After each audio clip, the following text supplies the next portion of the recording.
Welcome to Feminism Today, everyone. I'm Sophia Johnson in New York. On October 14th, tens of thousands of protesters gathered across the UK and Europe to express support for Gaza, where more than 1 million Palestinians have fled their homes since Hamas militants launched a surprise attack on Israel on October 7th. And Israel declared a siege in retaliation. Now, in the wake of the Hamas attacks, Israel has cut off the water, fuel, and electricity that is normally supplied to Gaza. For more on the ongoing social emergency, we're joined by Azadeh Shahshahani, human rights lawyer and legal and advocacy director at Project South. Azadeh Shahshahani, welcome to Feminism Today. Thank you very much for having me. Of course. I want to start with the hospital bombing in Gaza because most of the press coverage has really been about determining who did it, and estimating the numbers of people killed. But I really think that there's a longer and a deeper story here. Project South, where you serve as legal and advocacy director, was born in the American South and with an eye towards grassroots mobilization. And this organization has really described the conflict as part of a wider global and ongoing social emergency. I wonder if we could talk a little bit about the context for those comments and really what you think is at the heart of the issue unfolding in the Middle East. Thank you so much. So, what we're seeing unfold in Palestine right now is a genocide committed against Palestinians by an Israeli apartheid regime. And this is settler colonialism happening before our eyes, and where the indigenous population of Palestine is being exterminated at a very rapid and calculated rate. And the reason that this matters is that those of us living in the US have a role in holding the US government accountable for its complicity, because the US government is providing almost $4 billion to Israel in military aid on an annual basis. And we might see that even go up further, for really facilitating this bombing, this starvation campaign of an indigenous population. And this is not acceptable. We cannot be normalizing genocide, and we have a responsibility, a direct responsibility to speak out and hold our representatives accountable. To your point, the war and conflict between Israel and Gaza has really created a web of, some might call it a web of shared grief. On the one hand, international leaders have issued a joint statement calling for the release of hostages. On the other hand, international leaders have called on Israel to protect civilian life, because the death toll, it's just staggering. It's all overwhelming, really. Do you have any way of describing who's helping those people on the ground and how? Well, Israel is the occupying power and has subjected a captive population in an open air prison to carpet bombing on a daily, hourly basis. People have nowhere to go. Hundreds of people are dying every day, and people have very limited supplies or relief. So there are war crimes that are being committed, and Israel must be held accountable. And it is very difficult to do so when a superpower, namely the United States government, under the leadership of President Biden, is allowing very actively the war crimes to go on. I mean, just last week, the Security Council was going to pass a resolution calling for a ceasefire, which is the bare minimum that needs to happen right now. And guess who vetoed this resolution, which is, the modus operandi, unfortunately, of the U.S. government. Anytime there's a resolution, there is some type of statement criticizing Israel, the US steps in and vetoes that. There is no justification for that. And again, we have a responsibility, all people of conscience have a responsibility right now to call and stop this from happening. And I should add, there was a really inspiring action at the US Capitol last week, led by the group Jewish Voice for Peace. The vast majority of folks at that protest were Jews from around the US who gathered together at the Capitol and called on the representatives to stop this genocide from happening. They said, "Not in our name," and "never again" is now. I mean, I was in tears just watching that and just feeling really inspired and glad to know that, we're not alone. There's a community of people out there in various parts of the US, including a lot of Jewish people who are horrified by what is happening, and really joining forces to call on the US government to stop this atrocity. To your point, there's certainly a lot of awareness and there's certainly more interest in really, I think, honest to goodness, I feel like globalization and the internet has really shaken us up and um, it's hard for us to ignore what is. And to that point, certainly there's been a number of people sort of ringing the alarm and saying, no, not in our name, no blood on our name. That's not the point here. I want to talk a little bit about political leadership in the region. Political leadership in Israel, namely that of Prime Minister Benjamin Netanyahu, has been subject to great scrutiny as the conflict has evolved day after day. Um, I wonder if that support has changed at all since Hamas attacked on Israel earlier this month. I wonder um, if you think. Uh, I wonder what your thoughts are on the leadership of the Israeli leadership in this moment. Well, extremely right wing, and this is not coming from from me. I mean, Haaretz, a leading newspaper in Israel, has basically, called on Netanyahu to be held accountable for a variety of crimes, and I think it's becoming apparent that Netanyahu is engaging in war crimes, and needs to be held accountable right now, right this minute. And there are obviously forces in Israel that are acknowledging that, and I do wish that there was more coverage, more U.S. newspapers were covering what is happening, and in terms of the voices in Israel that are calling for their leadership to be held accountable.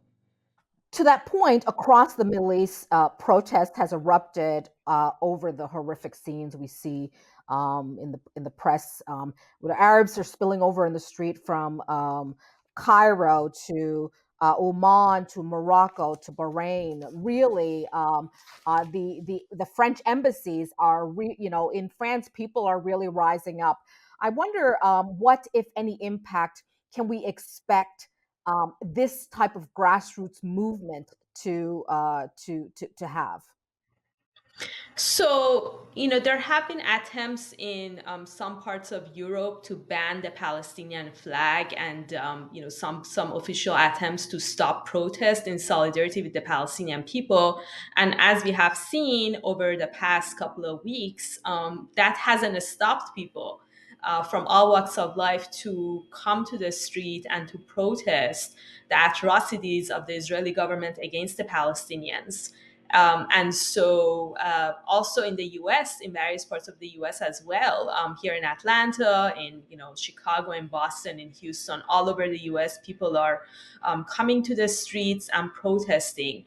And so, hopefully, this people's movement will continue, especially as people are seeing the connections between the struggles of the Palestinians against Israeli apartheid and other struggles for social justice, including what indigenous peoples have faced here in this country, in Australia and Canada, and how a lot of firms based in Israel are exporting technologies of oppression.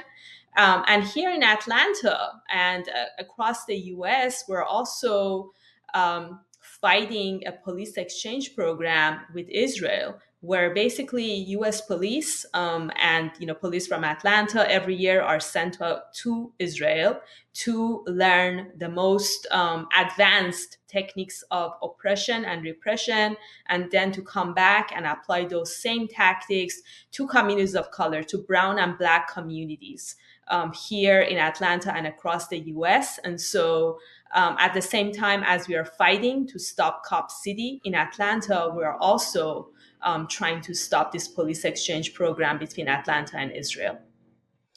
It's interesting, the point that you've raised about sort of some of the reaches, the extent and reaches of the Israeli military in terms of training.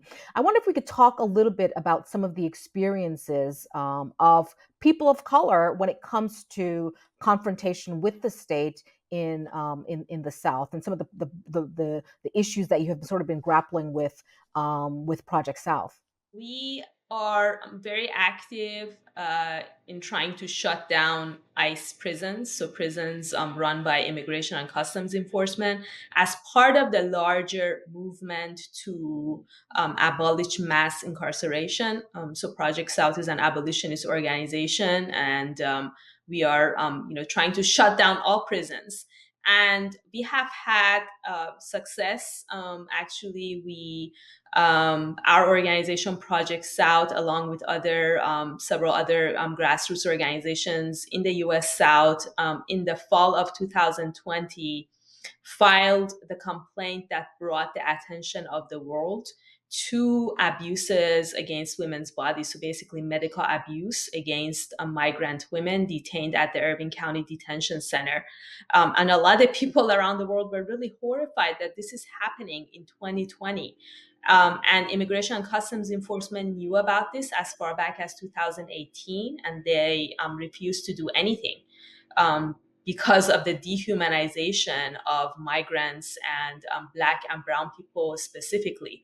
And it wasn't until our complaint was filed and members of Congress felt that they needed to do something, and finally the Biden administration was moved to take some action. So all migrants have now been removed from the Irving County Detention Center. But the work is far from finished. People were then moved to the Stewart Detention Center, which is a corporate run immigration detention center in South Georgia. It is one of the largest, if not the largest, immigration detention center in the US, and at least 11 migrants have died since it started imprisoning immigrants, two by suicide after not receiving the mental health care that they needed. They hung themselves. And yet the Biden administration continues to detain people at this horrendous prison. You were certainly, to the point that you just raised, you were instrumental in ringing the alarm on the series of medical abuses in these detention centers. I wonder what the wider ranging concerns of these facilities are. Is the facility that you were able to sort of bring to our national attention, is it really emblematic of other issues and challenges across the country, in detention centers across the country? Definitely, various immigration detention centers across the country, there are issues, serious human rights violations. As I mentioned, you have people dying because of lack of medical and mental health care. You had people dying during the pandemic, but also afterwards and beforehand. Um, you know, the larger underlying issue is dehumanization of migrants, and the fact that ICE believes, and to a large extent has been proven correct, that it can get away with these abuses. You have hygiene issues, and one core issue is that a lot of these immigration detention centers are run by private prison corporations. So the vast majority of detained immigrants are now held in prisons run by private prison corporations. And we know that what matters to them is their bottom line, so profit making. And so they're going to do everything and anything in their power to maximize that profit. And if that means shortchanging migrants on food, on safety, they will do that. So we actually just last week had a settlement in one of our lawsuits in a forced labor case against the private prison corporation that runs the Stewart Detention Center, because migrants were being paid between $1 to $4 a day for doing the work that the private prison corporation would have had to hire regularly waged employees to do.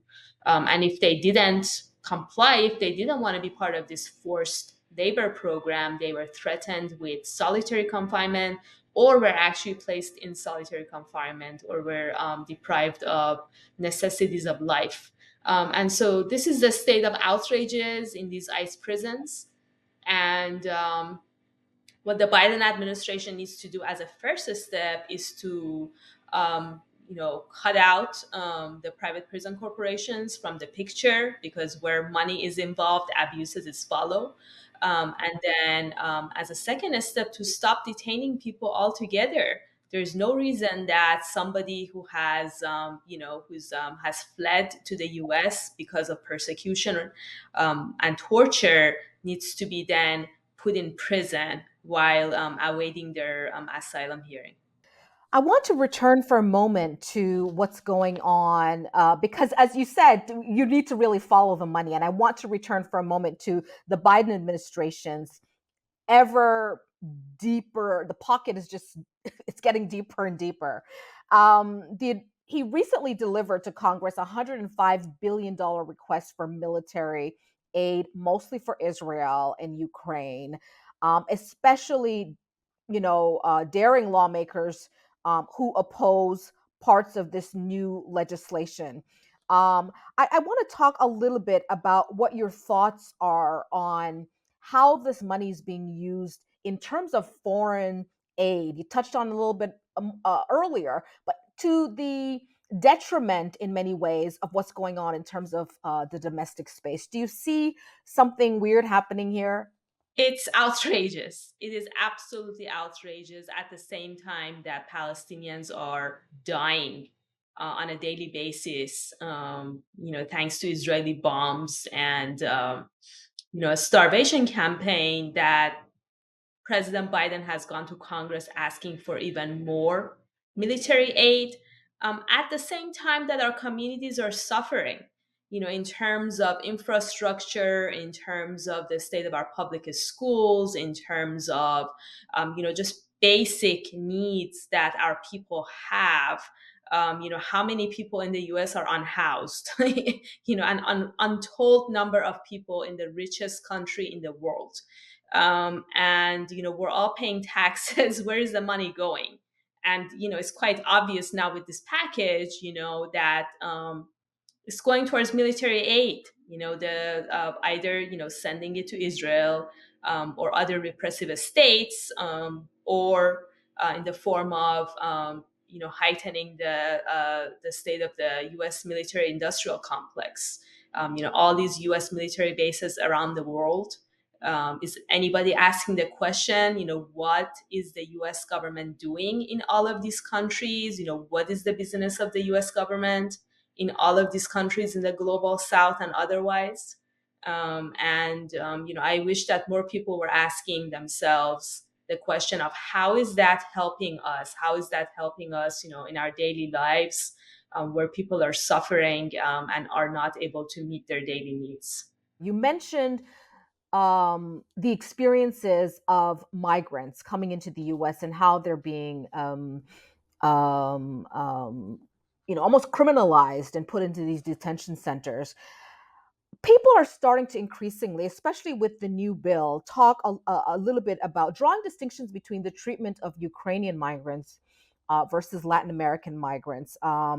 Ukraine has largely fallen out of the news just very briefly because of what's going on between Israel and Gaza. But in a wider context, I think there's sort of a glaring difference in terms of the treatment of people coming out of that region versus as distinct to the treatment of people on the southern border. Can you talk a little bit about how Project South is sort of seeing this, and how the extent to which you're working to sort of address the gross indifference? So the US immigration system is rooted in white supremacy. Any and all facets of it are rooted in white supremacy.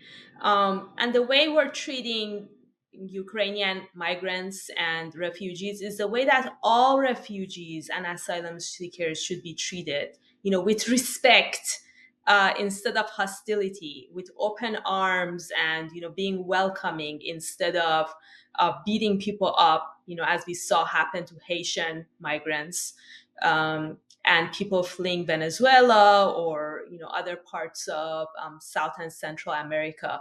And I should also add a note that we also shouldn't forget about the role of the U.S. government in creating the conditions that has led people to flee their countries. The historical role of the U.S. government in fomenting coups in different parts of South and Central America. I myself am from Iran, and every Iranian can tell you about the 1953 coup against our first democratically elected Prime Minister Mossadegh, because he wanted to nationalize um, a natural resource of Iran, which is oil. And that was a major threat to the US and UK business interests. And so they got rid of him and replaced him with the dictatorial regime of the Shah. And so that coup obviously fundamentally changed the course of Iranian history. And it's the same story, in various parts of the global South. And so the U.S. government has had a long history of creating refugees and creating migrants. And so when the refugees and migrants happen to be Black and brown, they receive a very different treatment from the treatment that Ukrainian refugees and asylum seekers have been receiving. And we really need to dig deeper and ask ourselves, why is that? I wonder if you can speak for a moment to the aid workers, to the humanitarian workers on the American southern border. Um, what does justice in terms of migration policy, what does that look like? Well, it's multifold. For one thing, we need to put a stop to the U.S. interference in various countries in the global South that is creating the conditions, including destabilization, that is leading people to leave their countries. Several countries are under brutal sanctions right now, that are devastating for everyday people. So that needs to come to an end. And the entirety of the U.S. immigration system really needs to be changed, in its core. We're not just talking about cosmetic reforms. We really need to look at the entire system as a whole. And again, perhaps the way that we have been treating Ukrainian migrants and refugees can set a model for how refugees and migrants from various countries in the global South could be treated. You helped to create the Georgia Immigrant and Refugee Rights Coalition, which is working against some really rather controversial bills. Can you talk a little bit about the extent to which that initiative has been met with resistance or in open arms? I moved to Georgia in 2007. And so the first Georgia legislative session I was involved in was 2008. And since then, every legislative session we have had somewhere between 5 and 15 xenophobic measures attacking migrants. I mean, we had an anti sanctuary law in 2009, before any Georgia locality had a sanctuary law on the books. And so, the latest measure, one of the latest measures that we defeated just this past legislative session, was one that was going to create a ban for migrants from certain countries that the U.S. government doesn't have a good relationship with, including Cuba, Iran, and China. So migrants from those countries would have some type of bans on the right to own property. And so that ban, unfortunately, already passed in Florida and was signed into law, and there is litigation pending against it. But it has, it has been brought up and advanced a lot in several states around the country, and in some places it failed by one vote. So it is definitely something for people to pay attention to because it is reminiscent of some really dark chapters in US history. I wonder if you can share with us any lessons you've learned that might be useful to people in other states, to activists in other states, lessons about organizing, coalition building, messages for the messengers on how to approach and activate grassroots movements. Yeah, we have faced a lot of hostility, including, one event that we had in Gwinnett County at a public library, where the Tea Party of Georgia sent an email to their supporters saying that everybody should show up armed in an attempt to scare us. And we were all, women of color, and most of us were immigrant women who were going to speak on this panel. And so, instead of canceling the event, which would have set a really dangerous precedent, because then every time we had an event, there would be a warning that we're going to show up armed, and that would mean the end of us being able to, freely exercise our free speech. We organized. We showed up early. We told all of our followers who were white, we packed the room. We had our own, mechanisms to support people in the room. And so the event happened. It was packed. It was a successful event. There was a really good debate. And about a year and a half later, Gwinnett County finally got rid of 287G, which was what the panel was on, which is a really intense form of collaboration between immigration and customs enforcement and the locality.